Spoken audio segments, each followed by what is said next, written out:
Hello everyone, welcome back to Taiyari online. मैं सुधा। आज के इस वीडियो में बच्चों हम कक्षा 9वीं की हिंदी पाठ्य पुस्तक क्षितिज भाग 1 का पाठ 11 जिसमें रसखान जी द्वारा लिखित सेवैये दिए गए हैं। तो आज हम पाठ 11 का प्रश्न अभ्यास करने वाले हैं। बच्चों, रसखान जी द्वारा लिखित सेवैये का भावार्थ समझाया जा चुका है। यदि आप लोगों ने उस वीडियो को अभी तक नहीं देखा है तो उसे अवश्य देखें ताकि आप सेवैये का भावार्थ अच्छे से समझ पाएँ और जो भी प्रश्न आपसे पूछे जा रहे हैं उसके उत्तर आप आसानी से दे पाएँ। तो चलिए देखते हैं पहला प्रश्न क्या है। पहला प्रश्न है, ब्रजभूमि के प्रति कवि का प्रेम किन किन रूपों में अभिव्यक्त हुआ है। तो बच्चों, हम सभी जानते हैं कि रसखान जी जो हैं वह कृष्ण भक्त हैं। किसके भक्त हैं? कृष्ण के भक्त हैं।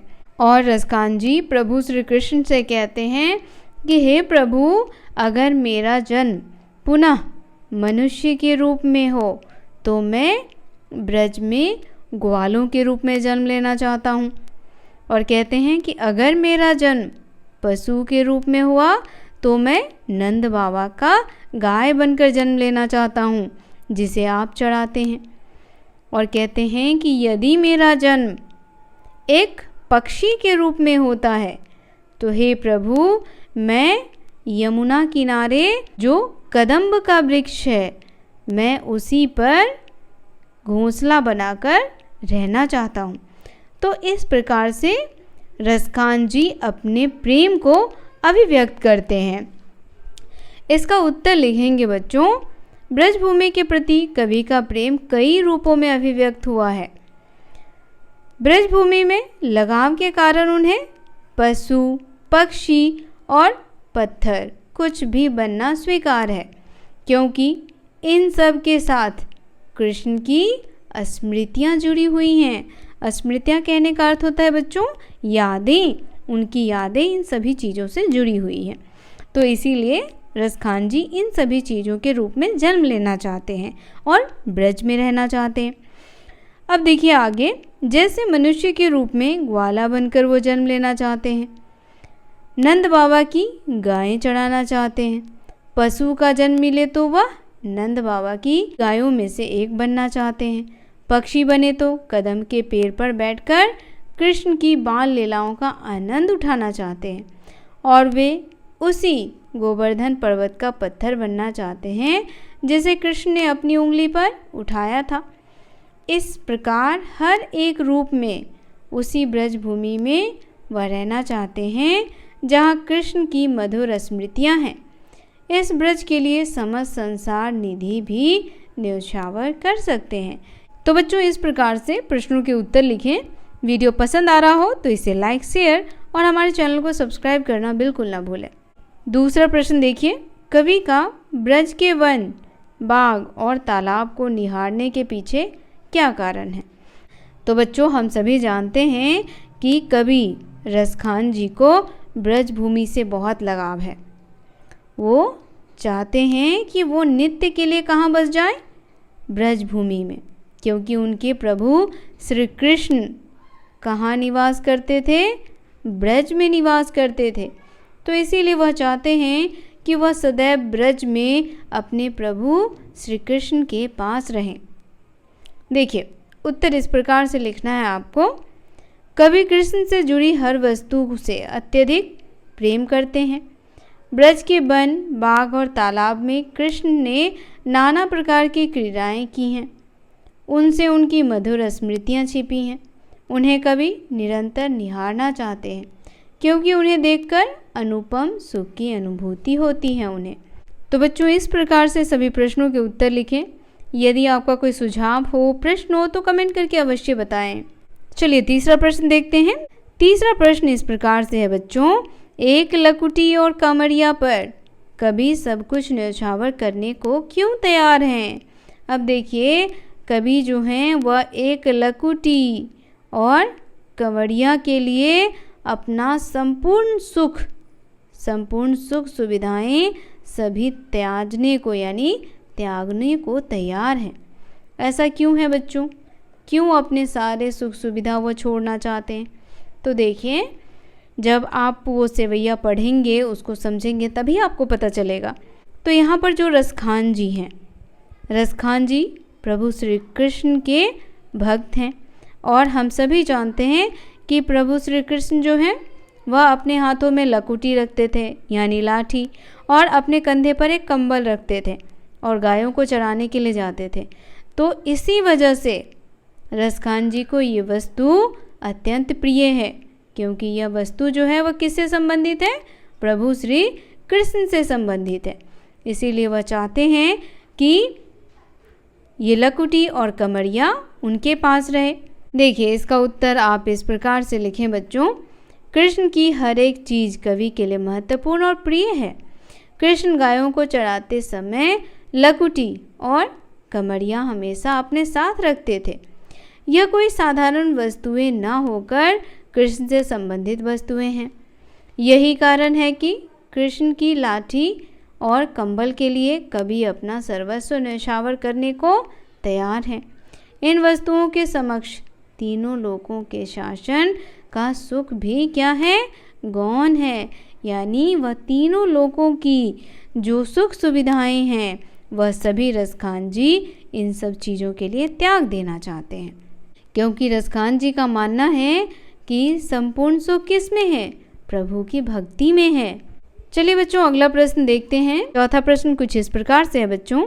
सखी ने गोपी से कृष्ण का कैसा रूप धारण करने का आग्रह किया था? अपने शब्दों में वर्णन कीजिए। तो हम सभी जानते हैं बच्चों, सखी जो है वह गोपी से कहती है कि तुम कृष्ण के मोहक रूप को धारण करो। किस रूप को धारण करो? मोहक रूप को धारण करो। फिर जो गोपी होती हैं वो कहती हैं कि ठीक है, मैं कृष्ण के मोहक रूप को धारण करूंगी, लेकिन मैं कृष्ण के बांसुरी को कभी अपने होठों से नहीं लगाऊंगी। ऐसा वह क्यों कहती है?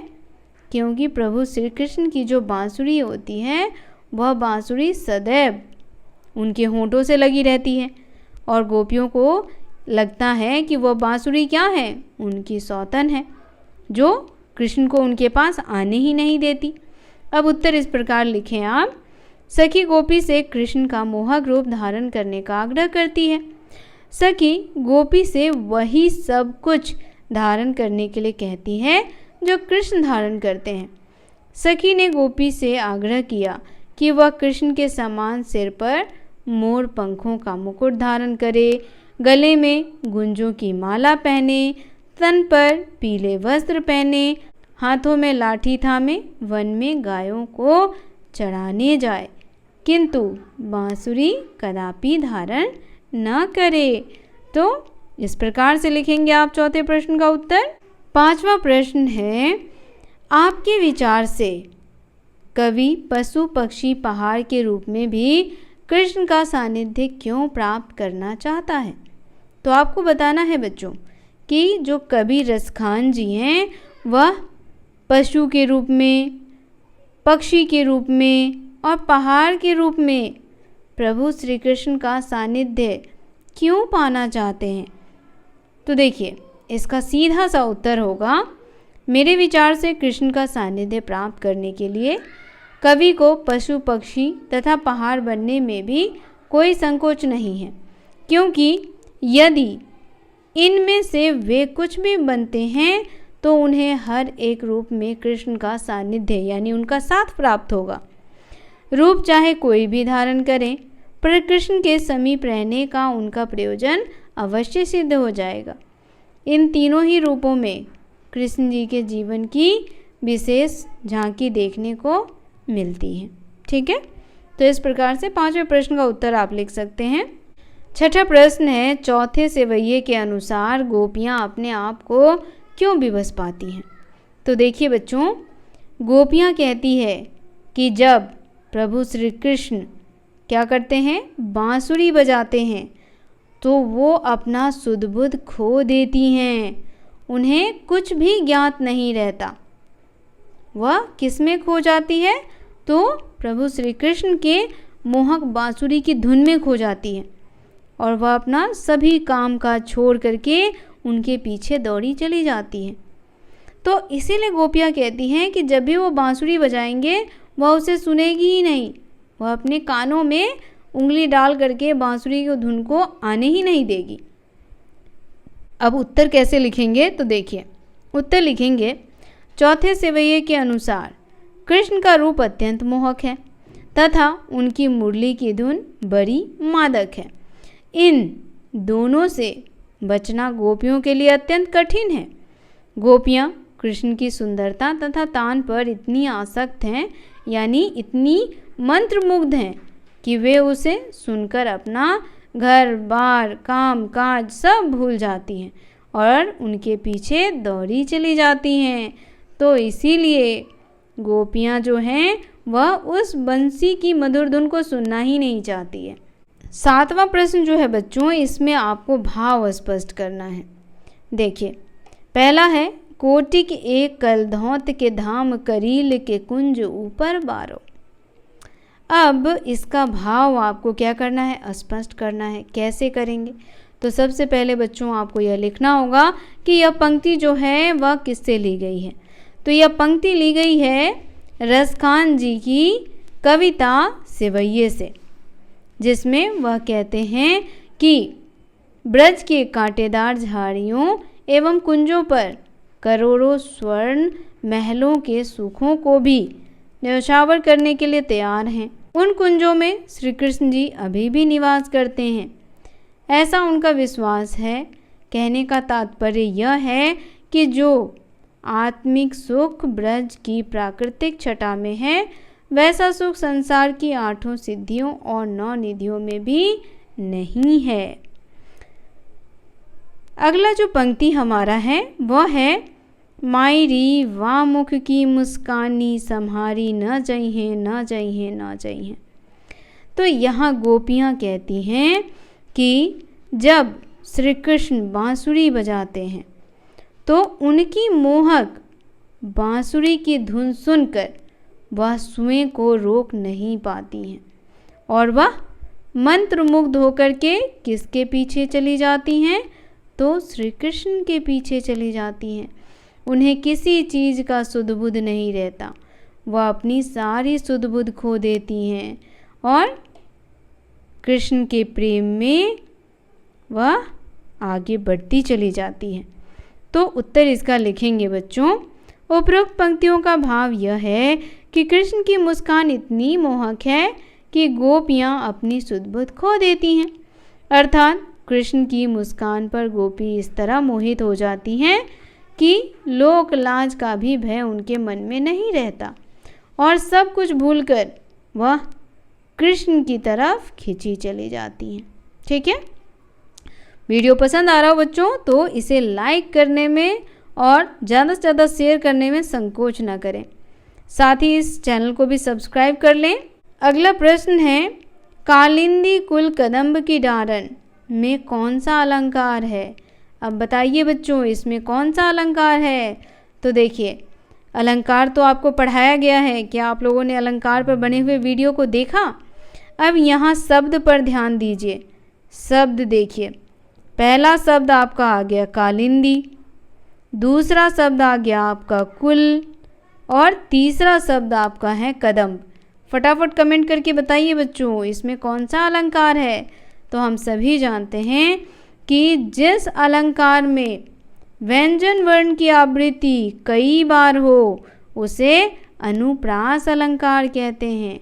कौन सा अलंकार कहते हैं, अनुप्रास अलंकार। क्योंकि यहाँ पर देखिए क वर्ण की आवृत्ति कई बार है, कालिंदी में क, कुल में क, कदम्ब में क। तो यहाँ कौन सा अलंकार होगा बच्चों, अनुप्रास अलंकार। ठीक है, अब देखिए अगला प्रश्न जो हमारा है वह है काव्य सौंदर्य स्पष्ट कीजिए। अब यहाँ काव्य दिया गया है या मुरली मुरलीधर की अधरा न धरी अधरा न धरोंगी।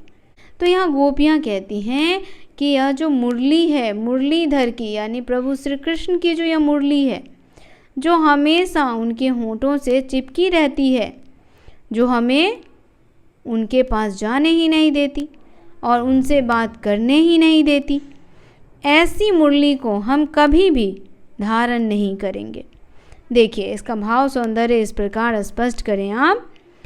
गोपी अपनी सखी के कहने पर कृष्ण के समान वस्त्राभूषण तो धारण कर लेंगी, परंतु कृष्ण की मुरली को अधरों पर नहीं रखेंगी। अधर यानी होंठ। उसके अनुसार उसे यह मुरली सौत की तरह प्रतीत होती है, अतः वह सौत रूपी मुरली को अपने होठों से नहीं लगाना चाहती हैं। अब यहाँ शिल्प सौंदर्य देखें तो इसमें जो शिल्प सौंदर्य है वह है काव्य में ब्रजभाषा तथा सेवैये छंद का सुंदर प्रयोग हुआ है। ल और म वर्ण की आवृत्ति होने के कारण यहाँ पर अनुप्रास अलंकार है और यमक अलंकार का भी सटीक प्रयोग किया गया है। यमक अलंकार आप लोग जानते हैं या नहीं? यदि आप लोग यमक अलंकार नहीं जानते हैं तो अलंकार के ऊपर बने हुए वीडियो को अवश्य देखें, और यदि आपको अलंकार के बारे में पता है तो हमें कमेंट करके बताएं बच्चों कि यमक अलंकार किसे कहते हैं। 10वां प्रश्न हमारा रचना और अभिव्यक्ति से है। प्रश्न है, प्रस्तुत सेवैयों में जिस प्रकार ब्रजभूमि के प्रति प्रेम अभिव्यक्त हुआ है, उसी तरह आप अपनी मातृभूमि के प्रति अपने मनोभावों को अभिव्यक्त कीजिए। आपके मन में कैसी भावनाएं हैं अपनी मातृभूमि के प्रति, वो आपको बताना है। जैसे कि हमने इस सेवैये में पढ़ा कि किस प्रकार कृष्ण भक्त रसखान जो हैं वह कहाँ रहना चाहते हैं? प्रभु श्री कृष्ण की नगरी ब्रज में, और वह ब्रज से संबंधित अपने प्रेम को व्यक्त करते हैं। तो उसी प्रकार जो हमारा यह प्रश्न है उसमें कहा गया है कि आप अपने मातृभूमि से कितना प्रेम करते हैं उसे लिख करके बताइए। तो आप क्या लिखेंगे? देखिए, इस प्रकार से इसका उत्तर लिखिए। मुझे अपनी मातृभूमि से अत्यधिक प्रेम है या प्यार है। हम इसकी धूल में खेलकर, इसका अन्न जल पीकर बड़े हुए हैं, अतः हमारा भी फर्ज बनता है कि हम अपनी मातृभूमि का कर्ज अदा करें। इसीलिए जब भी मौका मिलेगा तब मैं अपनी मातृभूमि के लिए अपना सर्वस्व त्याग देने के लिए तैयार रहूँगा। मैं ऐसा कोई कार्य नहीं करूँगा जिससे मेरी मातृभूमि का सिर नीचा हो। जहाँ तक संभव होगा मैं अपनी मातृभूमि के उत्थान के लिए हमेशा प्रयास करूँगा। ठीक है, तो ये हो गया आपके प्रश्न संख्या 10 का उत्तर। तो बच्चों, सेवैये से संबंधित सभी प्रश्नों के उत्तर आपको बता दिए गए हैं। यदि आपका कोई सुझाव हो, कोई प्रश्न हो तो कमेंट करके अवश्य बताएं। वीडियो पसंद आया हो बच्चों तो इसे लाइक करें और ज़्यादा से ज़्यादा अपने दोस्तों को शेयर करें। मिलते हैं आपसे अगले अध्याय में, तब तक के लिए आप सभी का धन्यवाद।